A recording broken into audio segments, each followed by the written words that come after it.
చక్రి మీద మహాలక్ష్మి మీద రౌడీలు అటాక్ చేయడంతో రౌడీలను చితక్కొట్టిన చక్రి. ఎవరు పంపించారో తెలుసుకుని నారాయణ బామ్మర్దిని చితక్కొట్టిన చక్రి. షాక్ లో మహాలక్ష్మి. అసలు ఇదంతా ఎలా జరగబోతుందో తెలుసుకోవాలనుకుంటే ఇప్పుడే మా ఛానల్ తప్పకుండా సబ్స్క్రైబ్ చేసుకుని మా వీడియోని ఒక లైక్ చేయండి.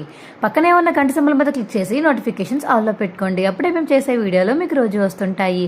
ఇక చక్రి అయితే మహాలక్ష్మిని సైకిల్ మీద ఎక్కించుకుని ఇక ఊరంతా తిప్పుతూ ఉంటాడు. ఇక అటు వెళ్దాం ఇటు వెళ్దాం అని మహాలక్ష్మి అడిగేసరికి కష్టపడి చక్రి అయితే సైకిల్ అలా తొక్కుతూనే ఉంటాడు. అమ్మా, ఏంటమ్మా నువ్వు వెనకాల కూర్చున్నావు, మెదర కూర్చోవాలి, నువ్వు తన భార్యవే కదా అని దారిలో వెళ్ళో కావిడ చెప్పడంతో సరేనండి అని మహాలక్ష్మి సైకిల్ దిగిక ఫ్రంట్ అయితే కూర్చుంటుంది. మీకు ఇబ్బంది ఏం లేదు కదా, బాగానే ఉంది కదా అని మహాలక్ష్మి అడిగేసరికి నాకెందుకుంటుంది, చాలా హ్యాపీగా ఉంది అని మనసులో అనుకుంటాడు చక్రి.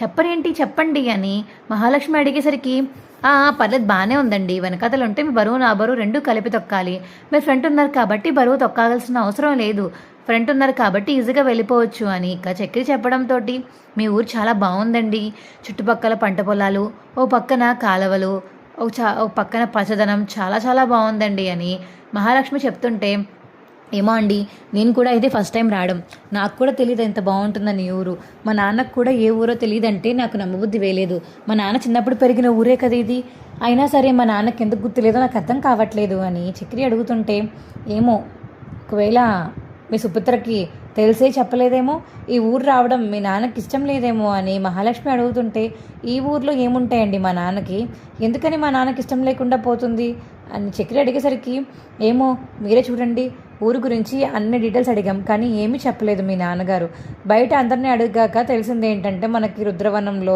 రుద్రాంబిక అమ్మవారు ఉన్నారని తెలిసింది, అందుకని ఇంత దూరం రావాల్సి వచ్చింది, అదే మీ నాన్నగారు చెప్పి ఉంటే బయట ఎవరిని అడగాల్సిన అవసరం లేదు కదా, ఇప్పుడు మీ నాన్నగారు వాళ్ళ అన్నయ్య కదా అడ్రస్ చెప్పారు, అలాంటప్పుడు మీ నాన్నగారు కూడా ఇక్కడే పెరుగుంటారు కదా అని మహాలక్ష్మి అడిగేసరికి అవునండి మీరు చెప్పేది కూడా నిజమే అనిపిస్తుంది, నిజంగానే నాన్న ఇక్కడే పెరిగిన నాన్నకి ఎందుకని ఊరి పేరు ఏమి గుర్తులేవో నాకైతే అర్థం కావట్లేదు, ఈ ఊర్లో నాన్నకి ఏమైనా గొడవలు ఉన్నాయో ఏంటి అని చక్రి అంటుంటే ఏమో మరి మొన్న మనం ఊర్లోకి రావగానే రౌడీలు వచ్చారు కదా, అది ఎవరి గురించో ఏంటో తెలుసుకోలేదు మనం, అసలు మా నాన్నగారే పంపించారో లేకపోతే నారాయణ గారి కోసం పంపించారో ఎవరికి తెలుసు, మనకి ఊర్లో శత్రువులు ఎవరుంటారు చెప్పండి అని మహాలక్ష్మి అడిగేసరికి అది నిజమేననుకోండి, కాకపోతే ఇక సైకిల్ అయితే పక్కకు పెట్టేసి ఇక చెట్ల దగ్గర అయితే నడుచుకుంటూ వెళ్తారు మహాలక్ష్మి మరియు చక్రి.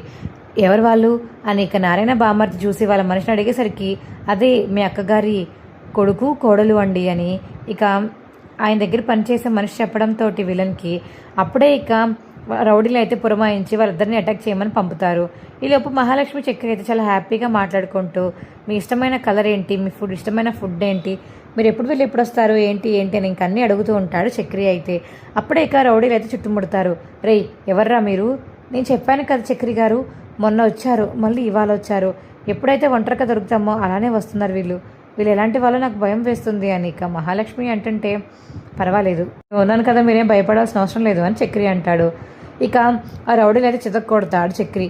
ఏంట్రా సిగ్గు లేకుండా మా దగ్గరికి వచ్చి నించుంటారా, అసలు ఎంత ధైర్యం రా మీకు, నా భార్య మీద చేయడానికి వస్తారా అని ఇక చక్రి అయితే రౌడీలందరినీ కొట్టేసరికి ఆ విలన్ అయితే ఎవరో చెప్పేస్తారు, ఎవరు పంపించారో మనుషులు అడిగేటప్పటికి చక్రి చెప్పేస్తాడు. చక్రికి చెప్తారు ఇక రౌడీలందరూ. ఇక ఎవర్రా ఎక్కడున్నారా చూపించండి అని చక్రి అడిగేసరికి అదిగో ఆయనే అని ఇక అందులో ఉన్న మనిషి అయితే ఎవరు పంపించారో వాళ్ళని అయితే చూపిస్తారు. ఏరా నువ్వేనా మనుషులు పంపించావు అని ఇక చక్రి అయితే ఆయన దగ్గరికి వెళ్ళి ఇక తన కాలర్ అయితే పట్టుకుంటాడు. అసలు ఎంత ధైర్యం రా నీకు, సిగ్గుందో సిగ్గులేదా నీకు, అసలు ఎందుకు పంపించావు నువ్వు రౌడీల్ని, మేము ఎవరు అనుకుని ఎవరి దగ్గరికి పంపిస్తున్నావు నువ్వు, నీకు మాకు సంబంధం ఏంటి అని ఇక చక్రి అయితే నారాయణ బామ్మర్దిని అడిగేసరికి నీకేం తెలియదులే, నువ్వు చిన్నవాడివి, అయినా నువ్వు వెళ్ళి మీ నాన్న అడుగు, అసలు ఆయనకి ఊరికి సంబంధం ఏంటో, ఈ రౌడీలకి ఆయనకి నాకు సంబంధం ఏంటో మీ నాన్న చెప్తాడు అనిక నారాయణ బామ్మర్ది అనేసరికి మా నాన్నకి నీకు ఏంటి సంబంధం, అది కూడా మీ నాన్నని అడుగు, ఎందుకో చెప్తాడు, దాన్ని బట్టి అప్పుడు తెలిసాక అప్పుడు నా దగ్గర నేను చెప్తాను అని నారాయణ బామ్మర్ది చెప్పేసరికి అవునా సరే ముందు మా నాన్నని అడుగుతాను అసలు ఏంటి సంబంధం అని చూస్తాను అనిక తనను అక్కడే వదిలేసి మహాలక్ష్మి మరి చక్రి అయితే ఇంటికి వెళ్ళిపోతారు సైకిల్ మీద. ఏంటన్నయ్య బాగా షికారు వెళ్ళి వచ్చారా అని కన్నా అడిగేసరికి బాగా వెళ్ళొచ్చాంలే అని చక్రి అంటాడు. నారాయణేడి లోపల ఉన్నాడు, సరే మీరుండండి నేను వెళ్తాను అనిక గబగబా లోపలికైతే వెళ్తాడు నారాయణ దగ్గరికి చక్రి. ఏంటి ఏం చేస్తున్నారు? ఏం లేదురా పడుకున్నాను. ఏంటి? "హ్మ్, ఈ ఊరికి మీకు అసలు సంబంధం ఏంటి? మన కారు మీదకి అటాక్ వచ్చిన రౌడీల సంబంధం ఏంటి? ఆయనకి మీకు అసలు సంబంధం ఏంటి? నేను మొన్న అందరినీ కొట్టినప్పుడు గమనించలేదు, కానీ ఇప్పుడు అనుకుంటే మాత్రం గుర్తొస్తుంది ఏంటంటే ఆ వచ్చిన నలుగురు కూడా నీ మీదకే ముందు వచ్చారు, కానీ మా మీదకి కొట్టడానికి ఎవరూ రాలేదంటే ఖచ్చితంగా వాళ్ళకి నీకు పడదని అర్థమైంది. కానీ ఊరు నుంచి ఎంత దూరం వచ్చినా సరే వాళ్ళు మాత్రం కక్ష పెట్టుకుని మరి ఇప్పుడే వచ్చారంటే ఎప్పుడో జరిగిన కథ ఇది. నువ్వు ఇప్పుడు వచ్చి నీ ఊరు ఇదని, మీరు ఇలా ఉంటారని ఎప్పుడూ చెప్పలేదు. ఆఖరికి నువ్వు ఎక్కడుంటావో కూడా ఏం చెప్పలేదు, మేము అడగలేదు. కానీ ఇప్పుడు చెప్పాల్సిన అవసరం వచ్చింది. ఆయన నాకు చెప్పేశాడు, కానీ సగమే చెప్పాడు. వెళ్ళి మీ నాన్నని అడుగు తెలుస్తుంది అని చెప్పాడు. ఇంక అందుకని ఆగిపోయాను అని చెప్పేసి ఇక చక్రి చెప్తుంటే, రేయ్ నువ్వెవరికి చెప్పక్కర్లేదు, తను ఎవరో కాదు, నీకు మావయ్య అవుతారు. ఏంటి మావయ్య? అవును. మావయ్య ఏ వరుస కింద అవుతారు? మీ అమ్మ వాళ్ళ తమ్ముడ్రా తను. ఏంటి తమ్ముడా? అవును. మరి తమ్ముడే ఉండి నాకు మావయ్య అవుతాడు అంటున్నావు, మరి ఎందుకని రౌడీల్ని పంపిస్తున్నాడు అని ఇక చక్రి అడిగేసరికి, అది చాలా పెద్ద కథరా, ఏం చెప్పమంటావు, ఎలా చెప్పమంటావు? అప్పుడు నేనేమి చేయకుండానే మీ అమ్మ ఆల్రెడీ అప్పటికి చనిపోయారు. ఆ టైంకి నేను దగ్గరికి వెళ్ళి మెడ దగ్గర ఏవో ఆనవాళ్ళు ఉన్నాయని అలా వంగి చూస్తుంటే అక్కడ నా చేతిలో పెట్టి నేనే చంపేశానేమో అనుకుని అందరూ నన్ను చూసి హత్య చేసింది నేనే అని ఫిక్స్ అయిపోయారు. ఇక ఈ ఊర్లో చాలా బాధలు పడ్డాను రా, వీళ్ళు నన్ను చాలా హింసించారు. అయినా సరే పోన్లే, ఇంకా చెల్లి అక్క చనిపోయింది అన్న బాధలో ఇలా చేస్తున్నట్టున్నారు, తర్వాతకైనా తెలుసుకుంటాడు అనుకున్నాను. కానీ ఇప్పటిదాకా ఇంకా పగబట్టే కూర్చున్నాడు. అసలు ఏం జరిగింది, ఎలా జరిగింది, ఏంటి అన్నది ఏది తెలుసుకోకుండా వదిలేశాడు. ఇప్పుడు నా మీదకి వస్తున్నాడు అని నారాయణ చెప్తుంటే, మరి ఏమి చేయకుండా నిందరు నువ్వు ఎందుకు భరించావు నారాయణ? భరించక తప్పుతుందా? నా దగ్గర సాక్ష్యం లేదురా, తను ఎలా చనిపోయిందన్నది ఏంటన్నది ఏమీ నాకు తెలియదు. నాకు తెలిసిందల్లా ఒకటే, తనని ఎవరో ఏదో చేసి చంపారని అర్థమైంది, ఆస్తి కోసం చేశారేమో అని అర్థమైంది. ఇక సర్లే పాపం అని ఇక నేనే ఎలాగోలాగా మనసు రాయం చేసుకుని అలా బతికాను ఆ ఊర్లో కొన్ని రోజులు. నన్ను అందరూ నిందించిన, ఇంకా ఊర్లో ఉండలేక బయటికి వచ్చేసాను అని చెప్పేసి ఇక నారాయణ అయితే తన కథ మొత్తం చక్రికి చెప్తాడు. అంటే నిజంగానే నువ్వు అమ్మని ఎంత ప్రేమించేవాడివా?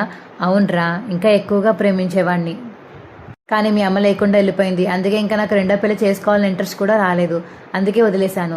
నాకు మాత్రం మీ అమ్మని చంపింది వాళ్ళ చుట్టాలో లేకపోతే మన చుట్టాలో ఎవరొకరు అయి ఉంటారా అని నారాయణ అయితే ఇక మొత్తం చక్రికి అందరూ మాట్లాడుకుంటూ ఉంటారు.